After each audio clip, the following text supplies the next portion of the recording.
saudara-saudara sekalian, saya akan menyampaikan sedikit mengenai sejarah berdirinya Persaudaraan Sehati Trate.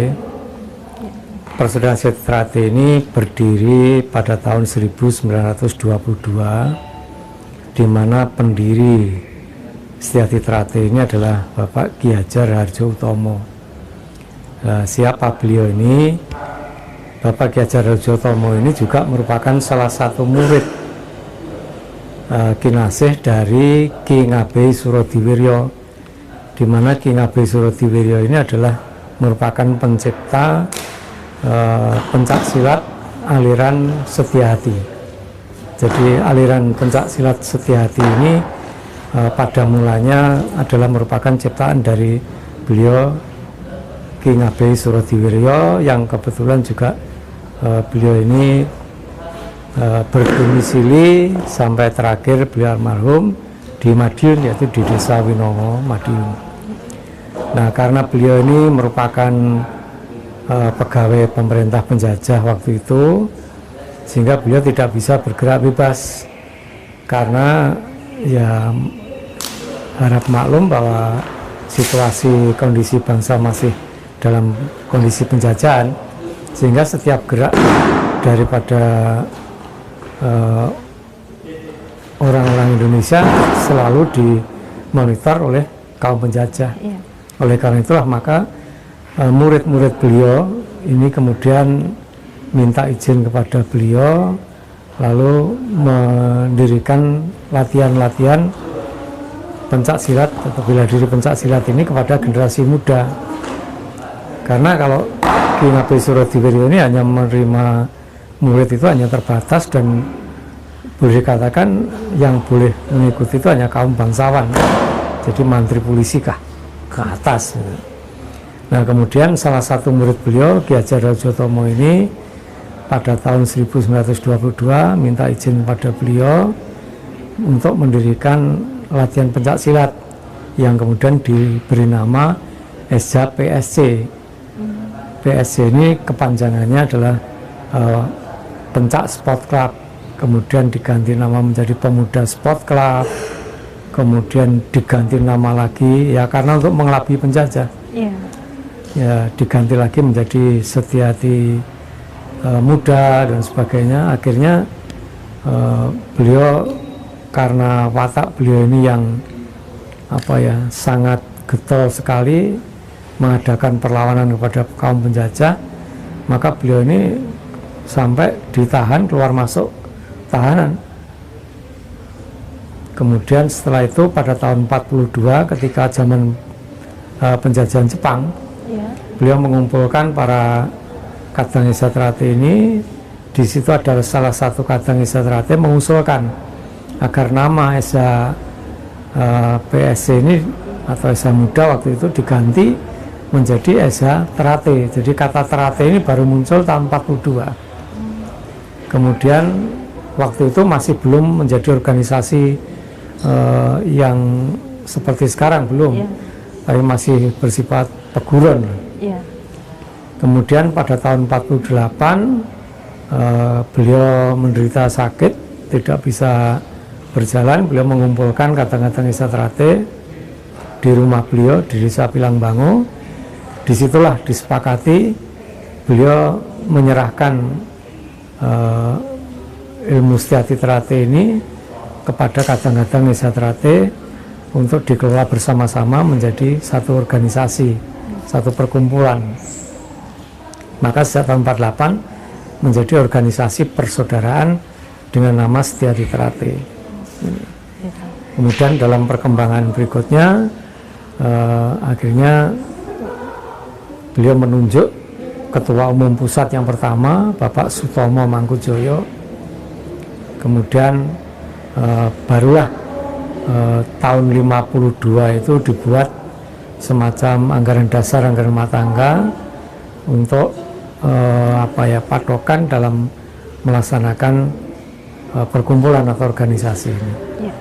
Ya Pak. Mohon izin jika diperkenankan, apa makna dari nama Persaudaraan Setia-hati Trate?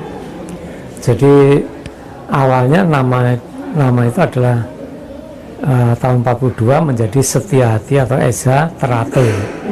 Nah, mengapa kok mengambil nama Terate? Karena Terate ini nama tanaman bunga terate, di mana bunga terate ini banyak dipakai dalam simbol-simbol filosofi, simbol-simbol filsafat banyak yang menggunakan bunga terate. Mengapa?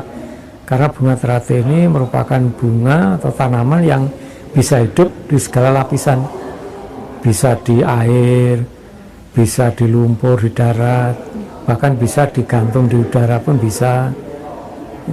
Sehingga dengan mengambil nama terate ini diharapkan agar warga Esa Terate ini menjadi orang yang bisa hidup di segala lapisan masyarakat.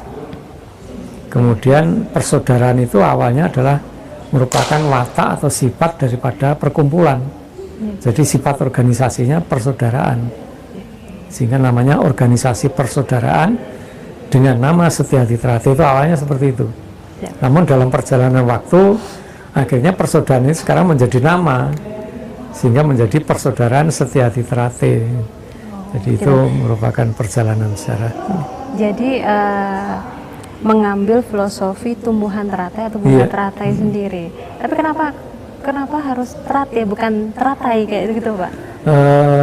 Karena apa ya? Kalau mungkin dalam bahasa ilmiah mungkin nama bunga itu teratai mungkin. Tapi kalau di masyarakat Jawa khususnya, umumnya menyebutnya ya bunga terate, bukan gitu. Teratai tapi terate. Sehingga dari situlah nama terate ini muncul. Nah, persaudaraannya merupakan sifat daripada perkumpulan itu sendiri. Setiahati ini memang mengambil nama dari asal muasalnya ilmu pencaksilat Setiahati, ya, setia kepada hatinya. Ya, itu yang dipakai kemudian oleh Esa Terate. Siap. Jika diperbolehkan untuk dijelaskan apa yang menjadi dasar dalam ajaran di persaudaraan Setiahati Terate, Pak? Iya, jadi persaudaraan Esa Terate ini merupakan suatu wadah atau perkumpulan yang boleh dikatakan merupakan perkumpulan atau pendidikan, tapi pendidikan non formal. Kalau formal kan lembaga sekolah.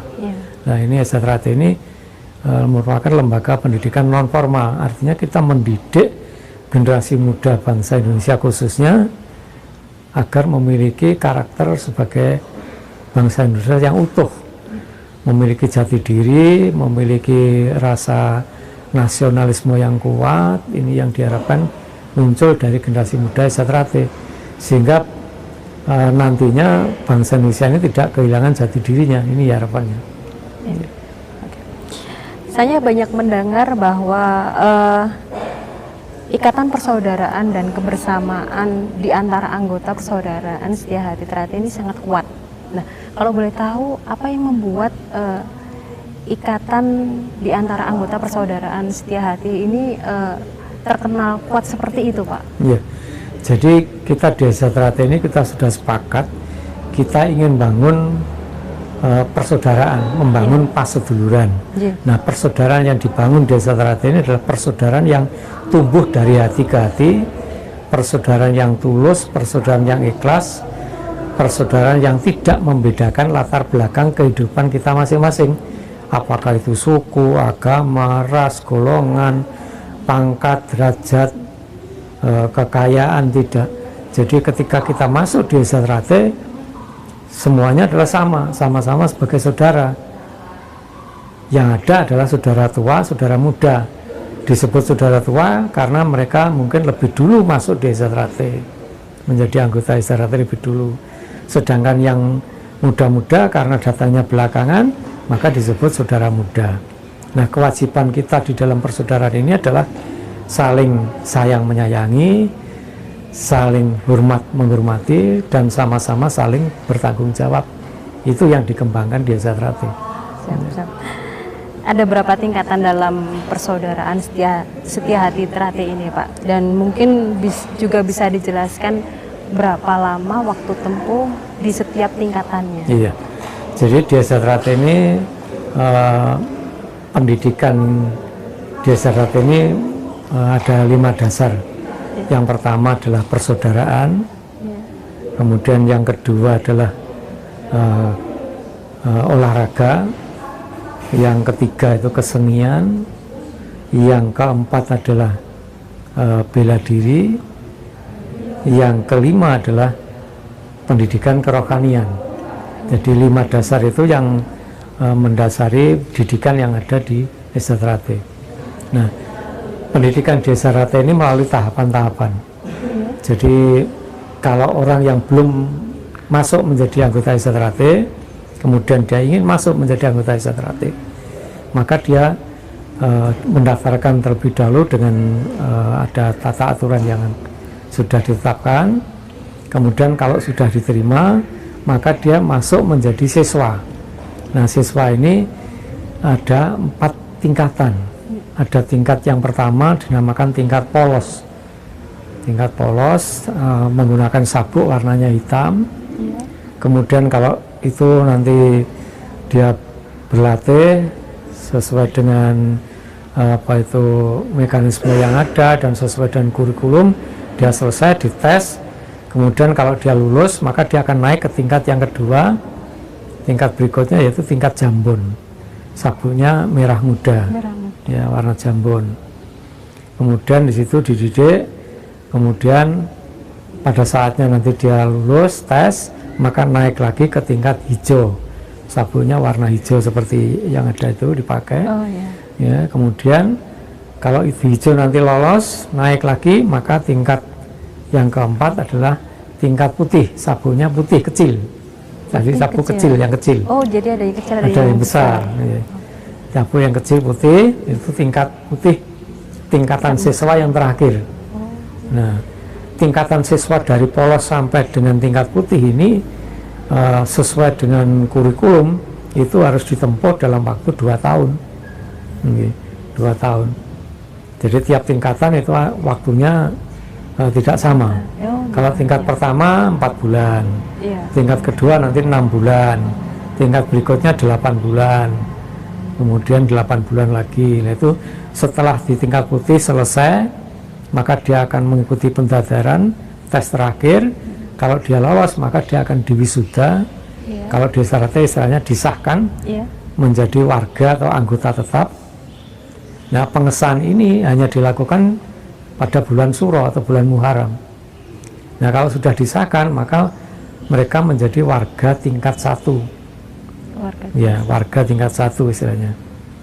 Nah, nanti warga tingkat 1 ini bisa, kalau memang dedikasinya, loyalitas, pengabdiannya baik, maka dia bisa mengikuti program berikutnya, yaitu warga tingkat 2. Nanti kalau baik lagi, dia bisa mengikuti jenjang yang lebih tinggi lagi, itu warga tingkat 3. Ini merupakan jenjang paling tinggi di Desa Trate, sampai tingkat 3 ini. Dari warga tingkat 1 ke warga tingkat 2 itu berapa lama? Aturannya dia harus sudah menjadi warga tingkat 1 minimal 15 tahun. 15 tahun dan baru nanti akan mengikuti tes. Tes, ya tesnya macam-macam, termasuk kepribadiannya, dedikasi, loyalitas, pengabdian, ini dinilai semua. Kalau dia layak, maka dia akan lolos masuk ke program tingkat 2. Siap, Pak. Ada hal yang menarik perhatian saya tentang lambang persaudaraan Setia Hati Trate. Menurut saya merupakan salah satu lambang yang paling artistik. Nah, bisa Bapak jelaskan makna filosofis dari lambang PSHT ini, Pak? Iya. Jadi setiap perguruan itu biasanya punya lambang perguruan masing-masing. Termasuk Desa Trate, kita juga punya lambang. Alhamdulillah lambang Desa Trate yang dipakai sekarang ini itu sudah dipatenkan, sudah didaftarkan di Hak Kekayaan Intelektual Dirjen Haki di Kementerian Hukum dan HAM Republik Indonesia pada tahun 2006-2007 oleh beliau Kamastar Maji Budiarsono almarhum yang waktu itu menjabat sebagai Ketua Umum Pusat. Jadi lambang yang dipatenkan adalah sesuai dengan lambang yang ada sekarang ini, itu mempunyai filosofi, mempunyai makna yang pada intinya menggambarkan apa yang ada di Desa Trate. Yang pertama, lambang Desa Trate ini bentuknya segi empat seperti yang ada di atas, ya, persegi empat, kemudian tepat di tengahnya ada gambar jantung bersinar. Ya. Persegi empat ini menggambarkan atau mempunyai makna bahwa Desa Trate ini kita mengakui ada filosofi, yaitu mata angin, arah mata angin ada utara, barat, selatan, timur. Kemudian jantung bersinar ada di tengah. Ya, ini kalau di istilah Jawa ada istilah kiblat papat limo pancer. Ini yang merupakan salah satu makna di Desa Trate. Nah, kemudian lambang Desa Trate ini dasarnya warna hitam. Mengapa? Karena warna hitam ini warna yang kekal abadi. Menggambarkan bahwa Desa Trate ini, persaudaraan Desa Trate ini adalah persaudaraan yang kekal abadi. Tidak ada Desa Trate itu istilahnya setelah menjadi warga lalu kemudian pensiun, itu tidak ada. Jadi tidak ada pensiunan warga Desa Trate, itu tidak ada. Jadi sampai kapanpun, sampai kembali ke liang lahat itu adalah saudara. Nah, kemudian di samping dasarnya warna hitam ada jantung bersinar, di mana jantung bersinar ini di bagian tepinya berwarna merah. Ini mempunyai filosofi bahwa jantung bersinar menggambarkan cinta kasih kepada sesama. Jadi orang Desa Trate itu harus mempunyai watak jiwa cinta kasih kepada sesama, menggambarkan rasa simpati kita kepada sesama. Namun cinta kasih kepada sesama ini harus ada batasnya, karena kalau cinta kasih tidak ada batasnya itu bisa berakibat menjadi hal yang terburuk. Ibaratnya kita punya rasa cinta kasih kita kepada istri, kepada anak, ibaratnya, terus karena cinta kasih kita yang terlalu berlebihan, minta apapun kita beri, padahal misalnya dalam kondisi sakit, oleh dokter tidak boleh makan sesuatu, tapi dia minta, karena cinta kasih kita berikan, maka kalau terjadi hal yang fatal, maka kita berdosa. Ya, mestinya kita harus bisa melarang, tapi justru kita memberikan, ini akan berakibat ya ibaratnya hal yang fatal lah. Fatal, itu sehingga cinta kasih di Desa Trate ada batasnya. Artinya meskipun kita sama-sama warga Desa Trate, di mana warga Desa Trate itu ada yang dari kalangan atas ada, menengah ada, bawah ada. Ya, misalnya saudara kami ada yang di anggota TNI, ada yang sudah punya pangkat bintang, jenderal, ya. Meskipun mungkin secara organisasi mereka ada di bawah saya, mungkin lebih dulu saya, tapi saya pun tetap menghormati sebagai sesama warga yang punya jabatan, harus kita hormati. Ini yang dimaksud bahwa cinta kasih harus ada batasnya ini.